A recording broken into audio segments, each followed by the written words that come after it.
Olá pessoal, sejam muito bem-vindos a mais um episódio do GamaCast. Meu nome é Gabriel Reale. E eu sou o Matheus Gomes, e hoje estamos aqui para discutir um assunto muito legal com Leonardo Kramer e Pedro, do Pensa Movies. Fala pessoal, tudo bem? Bom, mas antes de mais nada, a gente quer trazer um quadro novo aqui pro GamaCast. A gente colocou lá no nosso Instagram, @Gama12Produções, para vocês deixarem algum recado, uma pergunta, alguma colocação, opinião, enfim. E então a gente vai ler os recados aqui de quem nos mandou essa semana. Temos o Lúcio Gastal, que disse o seguinte: qual o melhor filme de 2020 e por que é Palm Springs? Vocês gostaram de Palm Springs? Eu gostei muito, muito, muito. É Sim. muito bom. Eu gostei Sim, bastante. muito bom. Tu viu? Cara, pra mim é a melhor comédia do ano. Boa, e tem chance de Melhor Oscar, comédia tá? do ano, com certeza. E será que Que é vai uma pro comédia Oscar? inteligente. Longe de mim falar em comédia inteligente, mas Não, eu acho que não tem é umas bom. sacadas muito boas, um negócio muito engraçado. Definitivamente. Um abraço. Eu gostei, mas eu acho que não é o melhor. Não achou melhor? Não, o melhor eu acho que é muito forte, né? Uma coisa muito forte isso, né? É que tem muito filme, né, Gente, lançado. Que Mas é muito bom. os que teve em 2020, porque por causa da pandemia, isso jogou os cinemas fechados, foi uma coisa bem complicada pra filme Sim. 2020, né? É que eu tô pensando aqui, eu não consigo pensar em nenhuma outra comédia que tenha sido tão boa quanto Palm Springs, eu acho. Não sei. Não, Mas de tem muito comédia eu filme acho que esse ano. realmente é melhor. Uhum. Eu fui até pelos indicados Globo de Ouro, a outra seria Borá 2, mas aí eu nem vi. Putz, esse é bom Faço nem também. questão de tá? ver também. Esse é bom também. Muito bom, muito bom. Gostei bastante desse. A segunda mensagem é do Arthur Medeiros. Essa é mais um recado pra mim e pra ti, Matheus. Que o sonho dele é ver um GamaCast sobre filmes besterol e um sobre filmes do Estúdio Ghibli. Na verdade, também é pro Pedro. Que eu sei que o Pedro gosta. E pro Léo também. Agora O são Estúdio Ghibli integrantes de tem que GamaCast. ter. O Estúdio Ghibli tem que ter. É verdade. E o Arthur também. Cara, eu vou dizer assim, ó, Estúdio Ghibli eu não vi muita coisa, confesso. Não sou muito fã. Mas besteirol. Tá.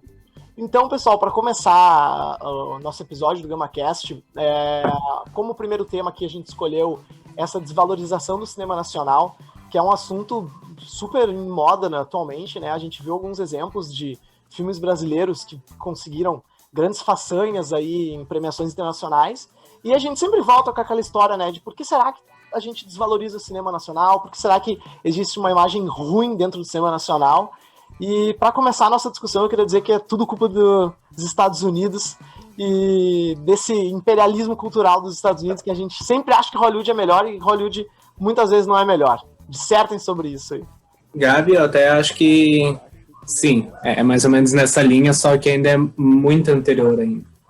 Eu tenho como uma ideia que isso, desde o começo da colonização, desde que os europeus chegaram aqui e falaram que a cultura brasileira, que o que tinha aqui, a cultura indígena, era secundária, que tinha que ser dominada pela cultura europeia. Acho que desde então começou essa síndrome de viralatismo, um certo, que o que vem de fora, no geral, costuma ser melhor.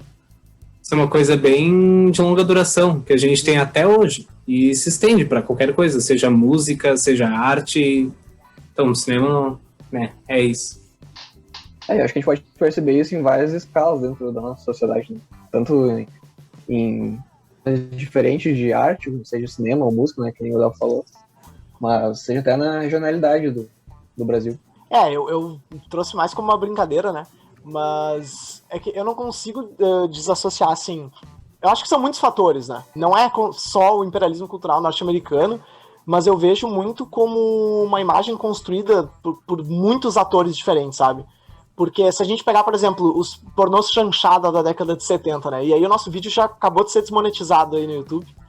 Não era monetizado antes, mas então ele não deixou de ser desmonetizado. Mas enfim, elas criaram uma imagem do cinema nacional de que era só gente pelada e histórias vulgares e tal.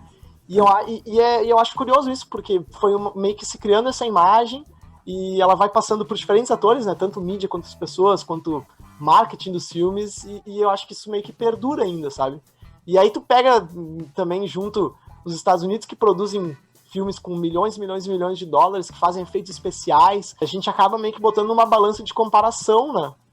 E meio que essa imagem que foi criada acabou meio que ditando o pensamento coletivo das pessoas, sabe?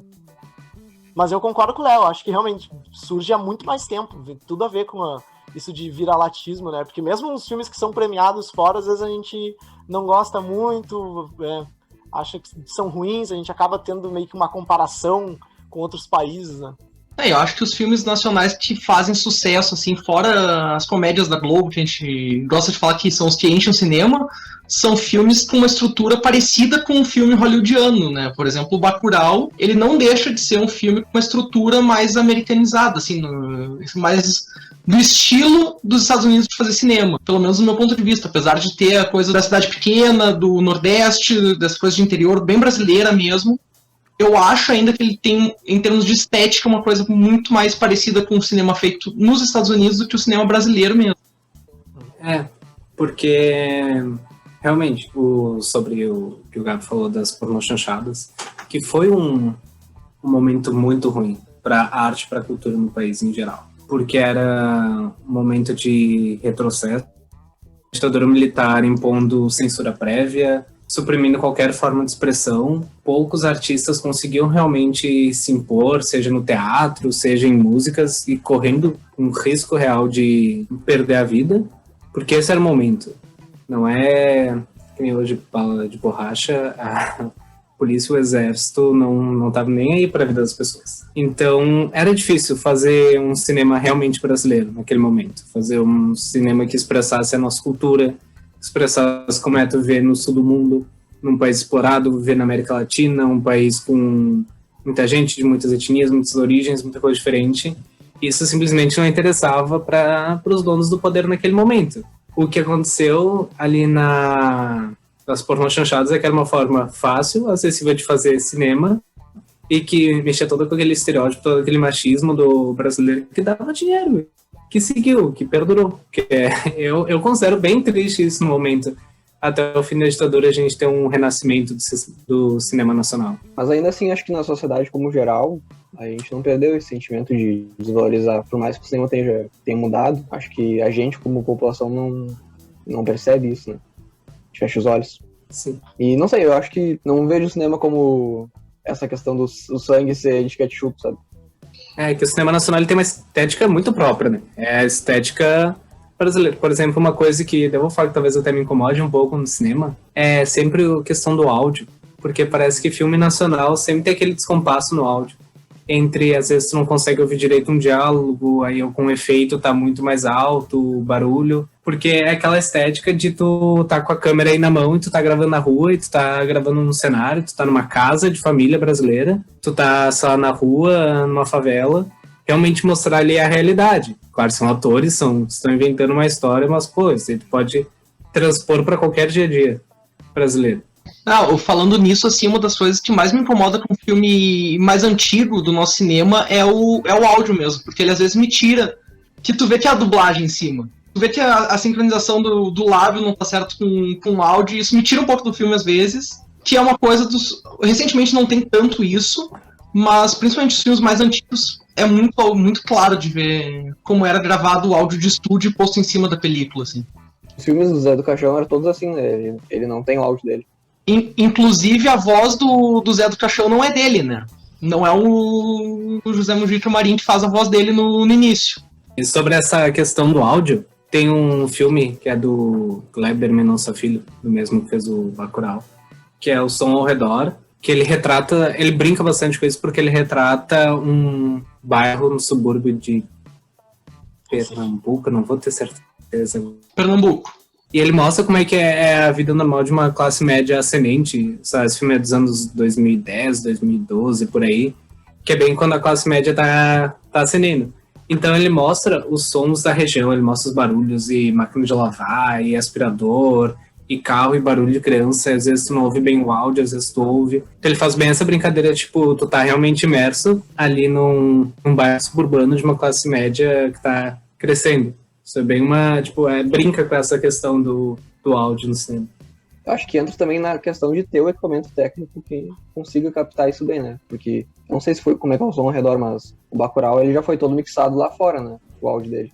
Já tem um avanço nisso, né? E a gente não tem aqui nos nossos estúdios a mesma qualidade de som, por mais que a gente queira mixar depois, sabe? Masterizar. Tem que pensar nesse lado também. E acho que a gente acaba sempre depreciando o nosso cinema por causa disso, né?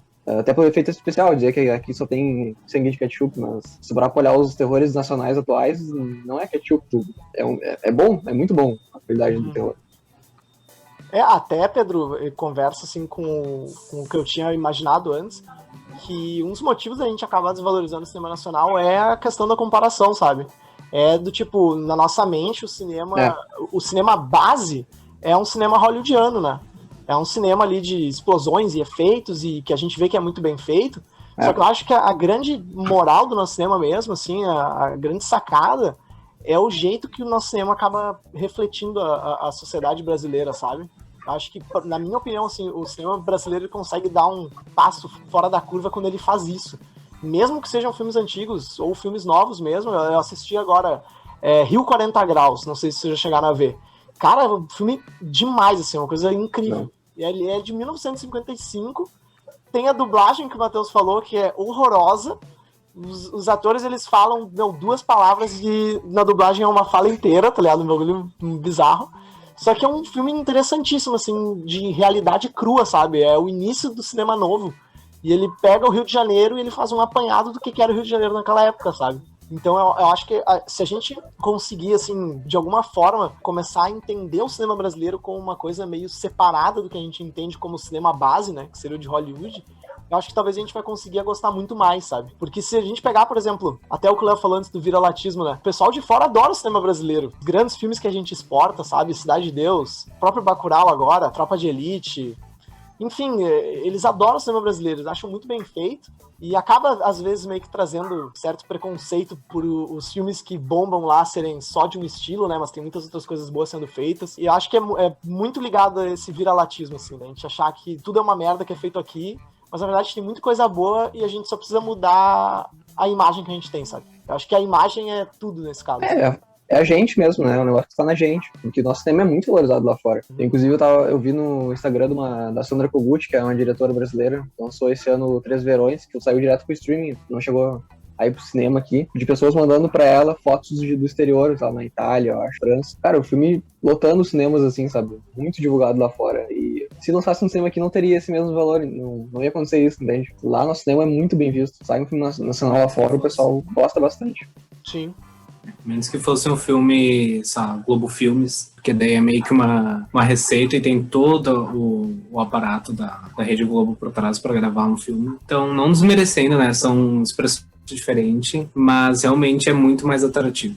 Até esse cinema mais estilo da Globo, assim, a Netflix usou com o Leandro Hassum agora no último filme de Natal dele. Nos Estados Unidos fez muito sucesso. No Brasil eu não vi tanta gente falando. E é um filme mais popular, assim, é um filme que mais gente gosta de ver aqui no Brasil, pelo menos. E eu gostei bastante desse filme. Cara, mas é que filme de Natal nos Estados Unidos não tem comparação, né, cara? Pois é que aí é o bacana desse filme de Natal do Leandro Hassum, porque mostra o nosso Natal, tá ligado? Totalmente diferente do que a gente tá acostumado com. Mostra o cara suando pra cacete, se é pra ver ou pra comer na mesa, sabe? Tipo, coisas daqui, cara. Totalmente diferente do que tem lá. Não, o Léo tava falando também, cara, sobre. Deixa eu formular o pensamento. Peraí, é complexo. Mas sobre Hollywood, acho que a Hollywood. A Globo seria a Hollywood do Brasil, entende? Porque, pra pensar, o cinema é um reflexo da sociedade. E aí o brasileiro gosta do pão e circo. Então o nosso pão e circo é a comédia pastelona. E Hollywood já é uma sociedade mais megalomaníaca. Eles têm muita grana, eles estão sempre investindo em efeito. O que eu posso fazer é uma coisa mais absurda que outra, sabe? Acho que não tem como te comparar porque é um reflexo da sociedade, são sociedades diferentes, entende? Eu acho que a Globo é um pouco desse nosso cinema hollywoodiano, só que daqui, entende? Cara, até falando nisso, eu lembrei agora de uma notícia que eu vi, que o Disney Plus agora vai começar a produzir coisas nacionais, por lei, fazer conteúdo brasileiro. E eles estavam para fechar com um estúdio Globo para fazer só coisa dentro do Projac, e não usar nada independente, que nem a Netflix faz aqui no Brasil. Que medo. E eu lembro que isso gerou uma discussão, porque ia ter um monopólio da Globo, Disney Plus, essa coisa toda de... só uma empresa mandando na produção audiovisual. Faz sentido. Pra eles, né? Faz muito sentido. Sim. Até agora, quem foi o primeiro filme que eu assisti em 2021, que saiu na Netflix e foi tipo um fenômeno nos Estados Unidos, acho que chegou entre os 10 filmes mais assistidos em vários outros países, que é Pai em Dobro.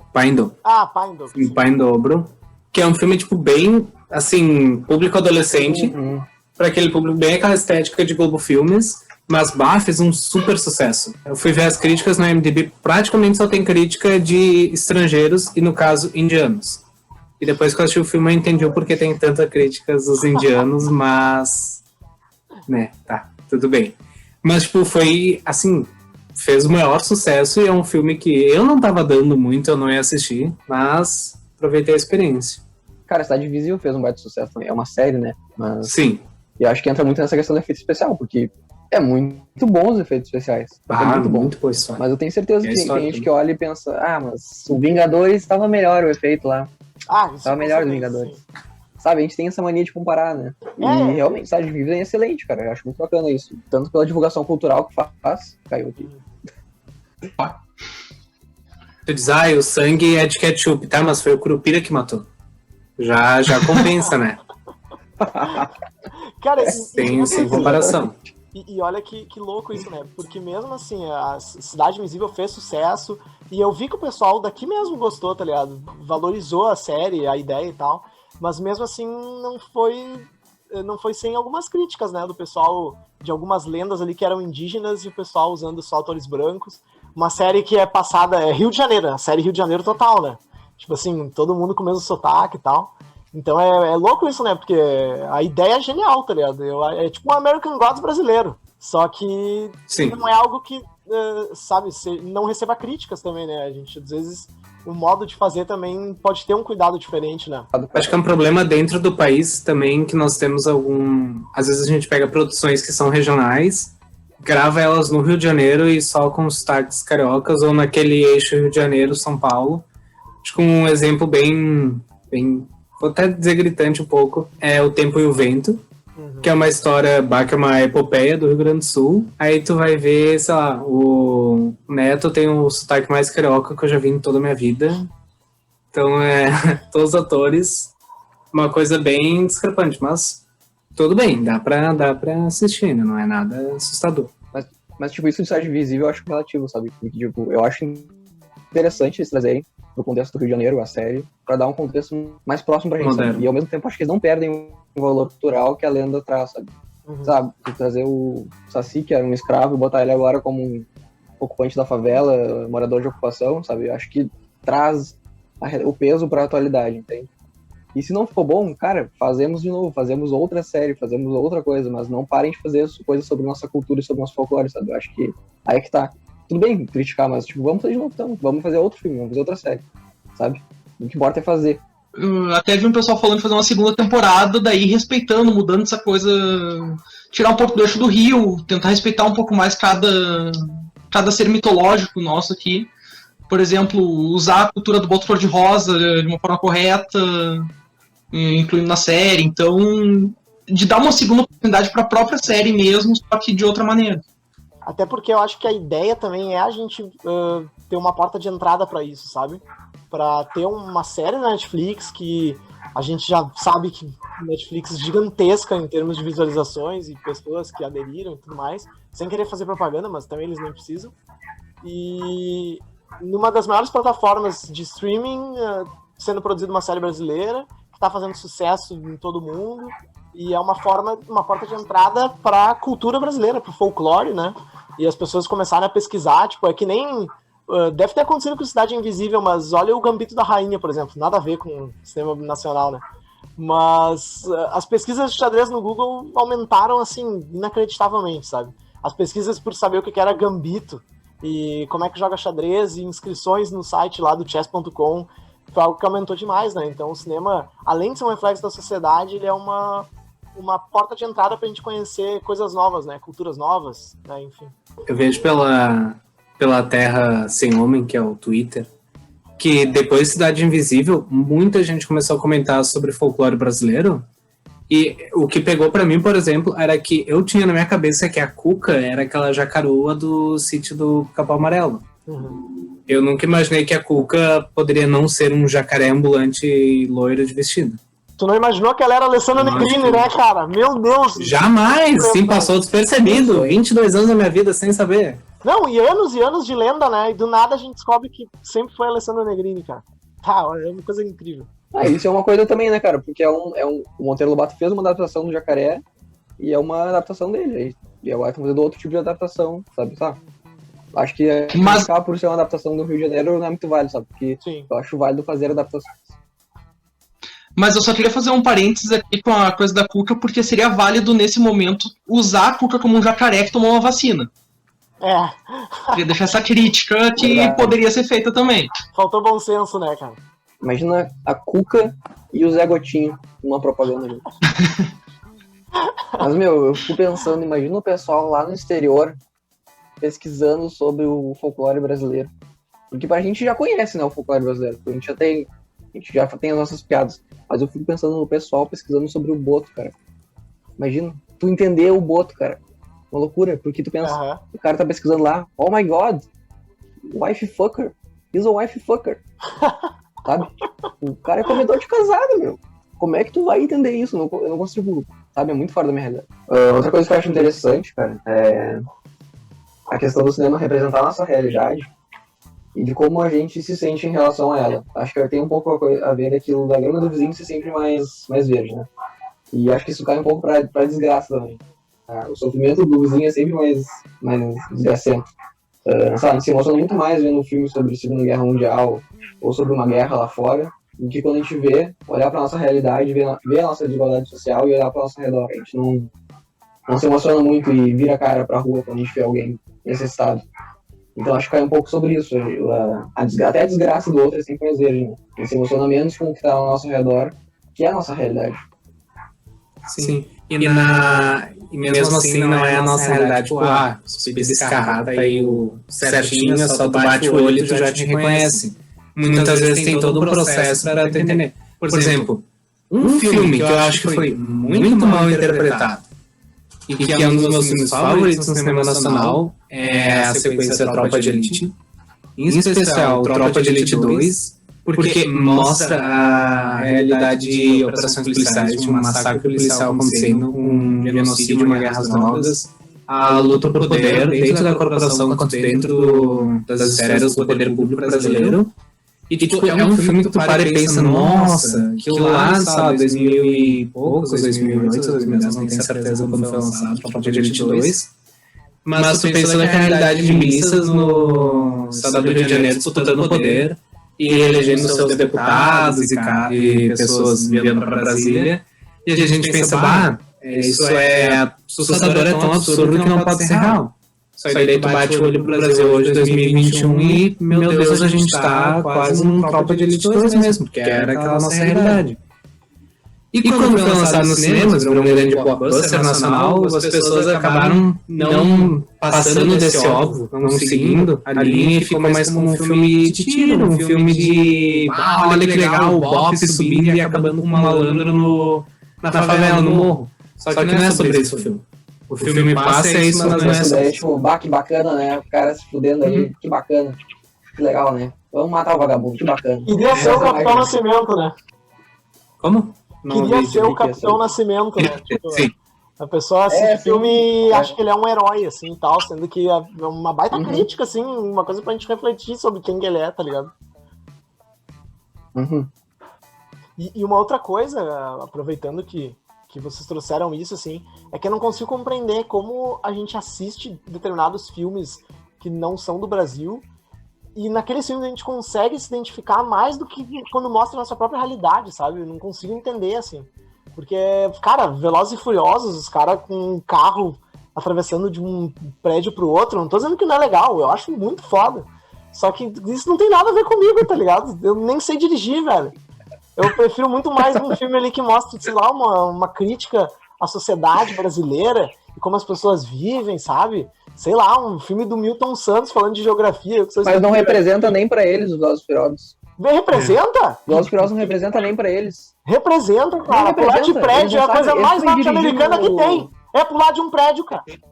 Eles não sabem nem trocar marcha, eles só dirigem no automático. Eles não sabem trocar câmbio. Eles não sabem dirigir no câmbio, eles só dirigem no automático. Não representa nem pra eles. Mas é que nem o Glauber Braga falava, que é uma guerra cultural. É a guerra cultural, cada um querendo mostrar pra uma realidade no cinema. E cola o que colar, né? Pois é. Não, e eu acho que tem um pouco disso, assim, citando Velozes e Furiosos, assim, que ou Vingadores, o pessoal gosta do cinema escapista também, não de ver... Ah, tô cansado da minha realidade, não quero ver outra, quero só me divertir. Então, tem essas duas balanças, assim, nem todo mundo gosta de ver um filme que mostra a nossa realidade. Mas a Gente, nossa realidade não... Oi. Tem como depois na edição suprimir a parte que eu falei do Glauber, que eu confundi os Glaubers, bateu uma... Eu percebi que falou o Glauber errado. Eu falei do pessoal, meu diretor de cinema. Então, corta a parte. Não, tá corrigido agora já, isso aqui vai entrar. Eu acho. Ah, então. Não sei. Sigam também o Glauber no Twitter. Descubram qual Glauber. É um dos dois.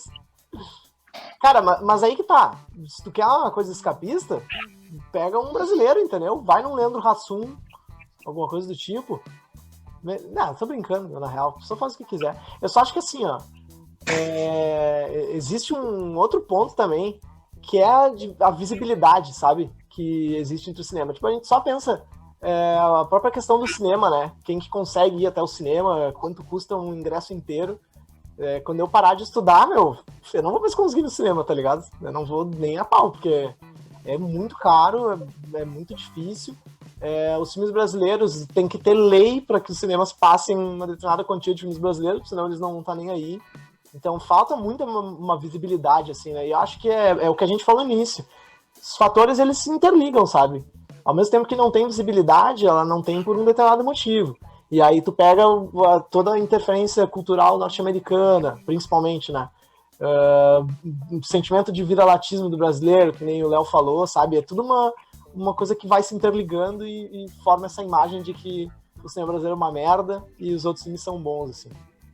Sim, até A Vida Invisível, a gente foi ver junto, eu e o Reale. O filme ficou no cinema mais escondido de Porto Alegre, assim, que não é cinema de shopping, né? É um cinema mais de rua, que é o Guion. E ficou pouco tempo, então a gente teve que ir numa sessão no meio da tarde para conseguir ver um filme brasileiro, porque no shopping tava passando filmes hollywoodianos. O acesso é mais complicado, é muito restrito o lugar onde ele passa. Sim, com certeza. E só alguns filmes nacionais conseguem passar na Netflix. Por exemplo, tem um agora que é muito bom, que é Paraíso Perdidos. Paraíso Perdido, muito que bom. É tipo uma boate e toca música brega e tem todo o debate sobre a realidade travesti, sobre pessoas homossexuais, bissexuais e tipo, nossa, é um filme muito bom, te faz pensar muito, ele é legal, é aquele filme que eu dei 10, porque não vi nenhum defeito nele, e tá lá na Netflix. É nacional, é disponível pra todo mundo que tem a Netflix. Cara, ontem de madrugada, assim, eu vi também a Sinfonia na Necrópole, que tá na Netflix, entrou há pouco tempo, eu acho. Que é muito legal também, cara. Ele fala da coisa de como o pessoal do cemitério monopoliza ali aqueles lugares onde vão botar os mortos. Quem não paga, eles tiram os ossos. É uma coisa muito, muito legal, assim, meio musical até, um pouco lúdico, mas é bem legal também. Abraço pro meu irmão aí, que adorou esse filme. Tava querendo me fazer ver. Achei que ele trabalhasse no cemitério. Ele já trabalhou no cemitério. Não, brincadeira. Ele já morreu uma vez. Ele já cantou no cemitério uma vez. E, bom, acho que a gente já vai levando aqui pro nosso final da discussão, né? Acho que a gente pode falar de vários períodos do cinema, porque o cinema foi reconhecido lá fora, principalmente na época do cinema novo, cinema marginal, que foi isso que mostrou as realidades brasileiras para todo mundo. Teve o período da ditadura que interrompeu o nosso progresso e veio com cinema novo agora, depois retomado o cinema nacional, com principalmente Central do Brasil também voltando para a nossa realidade, e que eu acho que faz valorizar o nosso cinema, apesar da gente não valorizar. Eu acho que isso que fica no final, assim, nessa discussão, pelo menos para mim, não sei para vocês.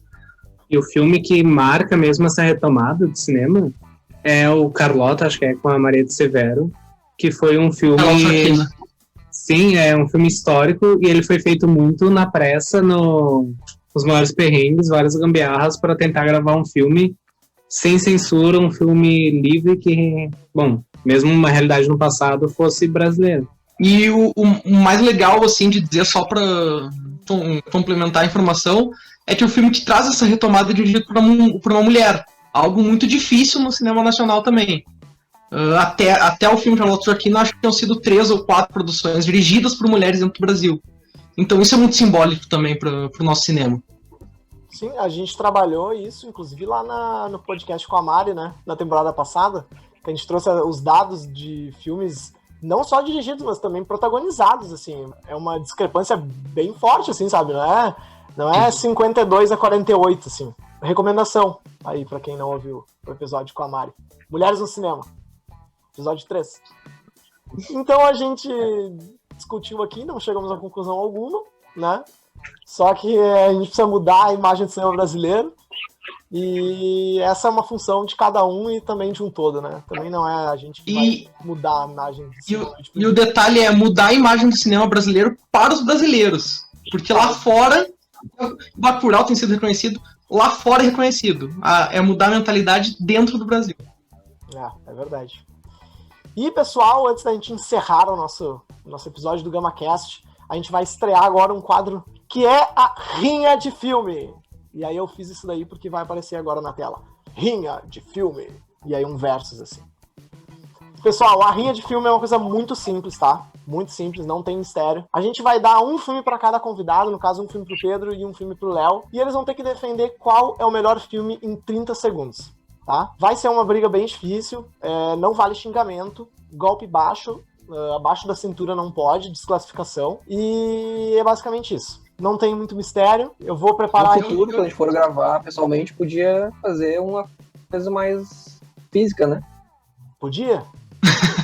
Inclusive... Eu acho que podia fazer eu acho que podia fazer a piscina do Gugu com a Rinha. O argumento que perdeu tem que levar um soco, infelizmente, na cara. Acontece. Cara, assim que mudar a bandeira, nós vamos fazer, então. Quando ficar a bandeira verde... Também acho. A nossa primeira rinha de filmes, então, ela vai ser protagonizada pelo filme Cidade de Deus e o filme Minha Mãe é uma Peça. Pedro, tu tem 30 segundos para defender o filme Cidade de Deus. Eu sei que o Léo já viu Minha Mãe é uma Peça, que eu vi no Twitter dele, então eu preparei especialmente para ele defender. Tá pronto, Pedro? Pô. 30 segundos, então, Pedro. Então, assim, ó, tempo na tela, o editor aí que te dá o jeito, tempo na tela, 30 segundos, valendo. Cara, Cidade de Deus é um fenômeno cultural, todo mundo conhece esse filme, é um filme que representa a sociedade brasileira, tá acima de todos os outros filmes do Brasil. Acho que não tem um ser humano, pelo menos, que não conhece uma cena, pelo menos, de Cidade de Deus. Cidade de Deus é representativo, fala sobre a nossa sociedade em escalas de questão social. Então, pra mim, não tem como superar. Não tem como uma comédiazinha superar um drama desse peso. Que ainda tem um pouquinho de comédia. E ainda tem um gostinho brasileiro. É como uma caipirinha na beira de Copacabana. Tempo! Até fiquei nervoso aqui. Falou de um caipirinha, fiquei... Agora, Léo, tua vez de defender o filme. 30 segundos na tela, valendo. Bom, acho que não precisa nem defender, porque quem já assistiu Minha Mãe é uma Peça sabe que a sequência de filmes é maravilhosa, é um meme atrás do outro, é um filme que tem de tudo, ele quebra tabus, porque tem casamento homossexual, homoafetivo, tem cachorro sendo jogado em lixeiras, tem um humor de primeira qualidade, pelo menos o primeiro filme, mexe com muitos sentimentos, é um filme muito bom. Tem o Paulo Gustavo, tem Viagem para o Exterior, tem muitas coisas nesse filme que... Infelizmente. Viagem para o Exterior eu acho que é um ponto bastante relevante. É um clássico em todo filme da Globo. Se vocês repararem, não sei se vocês vão entrar na gravação, mas a maioria dos filmes que eles fazem, seja comédia, seja romântico, da Globo Filmes, normalmente tem uma viagem para o exterior. Claro, ou Itália... Sim, é Itália, Nova Portugal York. Ou Nova York. E é Nova York, né? Qualquer outra cidade nos Estados Unidos, é Nova York. É Nova York. Cara, eu acho que todo filme quer ser um comer, rezar e amar. Bom, gente, então esse foi o quadro Rinha de Filmes que a gente está apresentando nessa segunda temporada aqui. Dois pontos muito bem defendidos, muito difícil essa escolha, e eu não sei qual assistir, então por isso a gente está abrindo um novo quadro aqui no GramaCast, que é as indicações. Cada um de nós vai indicar um filme relacionado ao tema que a gente falou no podcast, e eu vou começar aqui indicando o filme Cidade Baixa, que é um filme baiano, que tem o Lázaro Ramos, Wagner Moura e Alice Braga, bem no início de carreira, um filme de 2002, 2004, 2005, e que conta um pouco do subúrbio de Salvador. Salvador é dividido entre Cidade Alta e Cidade Baixa, então é um filme que narra toda essa parte mais dura de como é viver na Cidade Baixa. É um filme bem pesado, ele está disponível no Globoplay, mas eu acho que mesmo sendo um filme pesado, mostra uma realidade que pouca gente conhece e que é muito legal de poder conhecer um pouco mais e assistir e ter culturalmente essa experiência também de outros lugares do país. A minha indicação fica com um dos meus filmes nacionais favoritos, que é Que Horas Ela Volta, com a Regina Casé, que é a história de uma empregada doméstica que trabalha na casa de uma família rica em São Paulo, e ela recebe a filha dela para morar com ela enquanto ela vai prestar o vestibular. E é um filme muito bom. Tu assiste a luta de classes no Brasil acontecendo ali na tua frente. Vale muito a pena ver. É um filme que eu levo muito comigo, que mexe muito. E, assim, é pra chorar, seja de orgulho, seja de tristeza, felicidade. É um filme que vale muito a pena. Então, assista. O meu filme eu vou deixar indicado. Pensei muito pouco sobre e troquei agora há pouco a indicação. Mas vou indicar Vinicius Júnior, que é um filme que está na Netflix. Ele chegou há pouco tempo e acho que teve pouca representatividade, pouco a gente falou sobre. O filme é uma comédia dramática adolescente sobre uma menina trans que se muda do Nordeste para o Sul do Brasil e enfrenta os preconceitos. E não só por trazer a relevância do tema, eu acho que o filme é muito importante também por a própria atriz ser uma atriz trans. E aí entra um pouco no tema do trans fake, que cai muito no cinema nacional, isso de atores que não são trans, interpretando papéis trans ou de travestis, e acaba tirando a importância do movimento. Então é um filme muito bacana, ele é gostoso de ver e traz muita reflexão. Acho que a gente aprende muito com ele e fica a dica. Bom, a minha indicação eu defini ela realmente agora, porque eu não sabia ainda, estava muito na dúvida. E pensando assim em termos de ser uma acessibilidade também um pouco mais fácil, eu sei que esse filme tem no YouTube completo, eu diria Uma História de Amor e Fúria. É uma animação, e é uma animação extremamente interessante, porque ela conta a história do Brasil através de diferentes, não é bem reencarnações, né, é gerações de duas pessoas, assim. Elas vão evoluindo através dos anos e passam 600 anos e elas estão vivendo ali as partes importantes da história brasileira, construindo a sociedade brasileira, e em meio a isso tem um amor entre elas, que é um amor muito bonito de se ver. E é uma animação que eu acho que também acaba chamando a atenção também, porque ela conta a história do Brasil através de uma animação, através de diferentes revoltas que tiveram, inclusive também dando um panorama futurista do que pode vir a acontecer. Então eu acho extremamente interessante. Poderia ser um pouco mais valorizado esse filme, eu vejo muito pouca gente falando sobre. Eu mesmo conheci, acho que ano passado ou retrasado, não fazia ideia que existia. E fica uma recomendação. Bom, muito bem, então aqui tá 4 indicações para vocês. Acho que são filmes que estão bem acessíveis, dá para ver em várias plataformas de streaming ou até mesmo no YouTube aqui. Então é isso, acho que foi uma boa discussão que a gente teve aqui hoje. É uma discussão muito longa, a gente podia ficar dias falando só sobre no cinema nacional. E muito obrigado por todo mundo que ficou até aqui. A gente está voltando agora para o GramaCast, recém no início da segunda temporada. Siga Grama 12 no Instagram, vem comentar com a gente os temas, dar ideia, falar. A gente está mostrando aqui o recado de quem está conversando com a gente no início do programa. Segue toda essa galera aqui, Reale, Léo, Pedro e eu mesmo, né? Me sigam também. E é isso, pessoal. Um abraço, muito obrigado. Tchau. Tchau, valeu! Tchau.